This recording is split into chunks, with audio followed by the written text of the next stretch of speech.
Hello dear Motorsport-Magazin.com friends and Formula One fans. It's all happening in the premier class of motorsport, if not on the track, then off it, but there it's really happening. Events are coming thick and fast and we want to bring you up to date, starting with Adrian Newey, the king of the engineering transfer market if you like. There have been rumors about the design genius Adrian Newey for some time now. Now our colleagues at Auto, Motor and Sport have first reported that Newey is on the verge of leaving Red Bull Racing and is being drawn to Ferrari in Maranello. This is in line with our information. The only thing being discussed at the moment is when, not whether, Newey will leave Red Bull and, above all, when he will be allowed to take up his position at Maranello. Apart from the normal contract, it's also about projects. RB17 is the Red Bull that never made it onto the Formula One track due to the coronavirus pandemic, but it is being built as a customer car and still has to be completed and sold. Of course, an Adrian Newey is doing quite well. That will probably bring in a few extra millions. So there's currently a discussion about what it looks like in concrete terms, how the separation will take place, and not whether. But we hear that Red Bull Racing is still seething behind the scenes. He is said to be not the only one who is very unhappy with the current situation there. Christian Horner, of course, is playing his part. You've all heard what's been going on around the team principal at Red Bull Racing in recent months. He has also repeatedly said to Adrian Newey that it is not an individual person who is responsible for the success of Red Bull Racing. I think we are all aware of that, but I do think that Adrian Newey no longer feels quite so valued at Red Bull. Some even think that he's being shunted off at Red Bull in the direction of this RB17 and is no longer seen as much in Formula One. So, as I said, he's not the only one. There are other high-ranking team members we hear who are now really unhappy with the way things are going. Some of them are said to be even more dissatisfied than Max Verstappen, and as we hear, the anger hasn't really gone away. Things may have calmed down a bit on the surface at the moment, but things are still bubbling away in the background, and I wouldn't be pinned down to anything. We are also hearing that Adrian Newey's departure will be communicated very, very soon when the whole thing is official, when it is confirmed that he is going to Maranello. You will, of course, find out first at Motorsport-Magazin.com. That's why I recommend you download the free app for Android and iOS, and then you can also activate the push notification. Then you'll not only get updates on Adrian Newey, but also on the driver market, and there could be some pretty exciting things happening soon, especially from a German perspective. Let's continue talking about Ferrari, where there's almost more going on than on the transfer market at the moment. You could say that the Scuderia will experience a blue miracle in Miami. They have already announced that they will be driving with a special livery, and this special livery will include some blue. Now you're thinking, Ferrari and blue. There's actually a little history of the Scuderia, which you can read about in more detail on our website. What exactly it is all about, historically speaking, there is also a bit of controversy about it. Now, Ferrari is reviving it, and there will probably be arguments about why they are reviving it. It's not just that the whole thing is being celebrated in America, Formula One. No, they also have a new main sponsor, a title sponsor with Hewlett-Packard, which some of you may know better as HP or HP. They're joining Ferrari as title partners, but it's not all that bad. Fortunately, they haven't taken VCARB as a role model. Ferrari is and remains Ferrari, just now with a trailing HP at the end, the Scuderia Ferrari HP. I think we can all live with that, as there have been other names behind it before. So, a lot is happening with the Scuderia in terms of how blue the car will actually be. I'm looking forward to it. We've already seen the overalls, they're completely blue, reminiscent of former Ferrari mechanics. Niki Lauda has also driven with a blue overall at the Scuderia. I think it really has something. Not forever, but it's definitely something for now and then. I like it. I would also like to have this blue Ferrari overall at home. But there's more going on at the Scuderia, as you can see. Lewis Hamilton was signed at the beginning of the season for 2025, Adrian Newey, new title sponsor. And that begs the question, is Lewis Hamilton perhaps even building a dream team around him at Ferrari, similar to what Michael Schumacher did back then? Of course, you have to say that Hamilton has charisma, but he doesn't bring Newey with him. No, he doesn't come from Mercedes, but from Red Bull. The circumstances there must also be correspondingly bad for a Newey to leave Red Bull Racing. Of course, Ferrari didn't fail due to a lack of financial resources, but a title sponsor like that might finance one or two top salaries, even if the budget cap is somewhat limited. Will this now be a dream team around Lewis Hamilton, like Michael Schumacher? I'm a little doubtful, because Schumacher came to Ferrari in the prime of his career. You can't say that he experienced it at Ferrari, but as a two-time world champion, as a newly crowned two-time world champion from Benetton. Many of his people then came with him from Benetton to Ferrari. That's why I don't see it quite as much as with Michael Schumacher. It also takes time to bear the fruits of this work. Michael Schumacher could tell you a thing or two about it. He became world champion for the first time at Ferrari in 2000 after driving his first season at Maranello in 1996. So it's going to be a bit tight for Lewis Hamilton, even if the big rules revolution is coming in 2026. Ferrari may not be the only team that is currently upgrading. You too can still do this now. In a 1-2 punch, you can still buy both magazines for a short time, issue number 95 and issue number 96. Of course, it's still about Hamilton's spectacular switch from Mercedes to Ferrari, but it's also about his future team boss, Fred Vasseur, and the work he's doing in Maranello.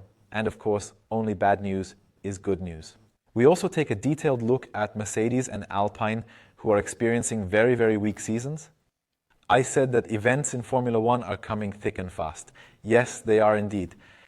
There was also big news for Formula One Germany. The Hockenheimring is being sold. The city, which previously held almost 100% of the Hockenheimring, it is now selling 99% of the ring to the Aerodrome Group. That name may sound a bit strange to you now. It is a mixture of emotion and Motordrome. Behind this group are 5 individual companies based in southern Germany. We'll talk about that in more detail in a moment. 5.5 million will be put on the table. In addition, we are taking on around 20 million euros in liabilities. The conversion of the Hockenheimring in 2001 was not a cheap affair. There is still a lot to pay off. In return, the town of Hockenheim also receives an annual lease of 1 million euros. This was reported in the Schwetzingen newspaper. And in return, the town of Hockenheim pays 90,000 euros a year for the naming rights so that the Hockenheimring can continue to be the Hockenheimring. What does that mean in concrete terms if the racetrack is sold? You might have a bit of a bad feeling about it. There was also something about the Nürburgring. Yes, you always have this Nürburgring, 2009, hovering in the back of your mind. A project that went spectacularly down the drain. But things are supposed to be different at the Hockenheimring. I have approached the Aerodrome Group. For many people, this is a closed book. If you've been more intensively involved with the Hockenheimring over the last 10 years, then you're actually already familiar with this group, having been involved in recent years and having helped to build the Porsche Experience Center there, among other things. The former managing director, Georg Seiler, was also involved in this and has already been working on attracting investors to the Hockenheimring. Now it's happened, it's been delayed a bit, and the coronavirus crisis has put everything on hold for the time being, but now the investors are here. But why do they want it at all? That always sounds a bit dangerous. In this case, the investor is no stranger, no Russian oligarch or anything else. No, 5 local or resident companies, perhaps not, but companies from southern Germany are behind it. Perhaps some of you know Paravan or Assenheimer. Paravan has already made a name for itself in motorsport, among other things with steer-by-wire, or now, outside of motorsport, with vehicles that are converted for the disabled. Assenheimer is perhaps known as a very, very large Mercedes dealer in the region, and also as racing driver Patrick Assenheimer. So there are already people involved who have know-how.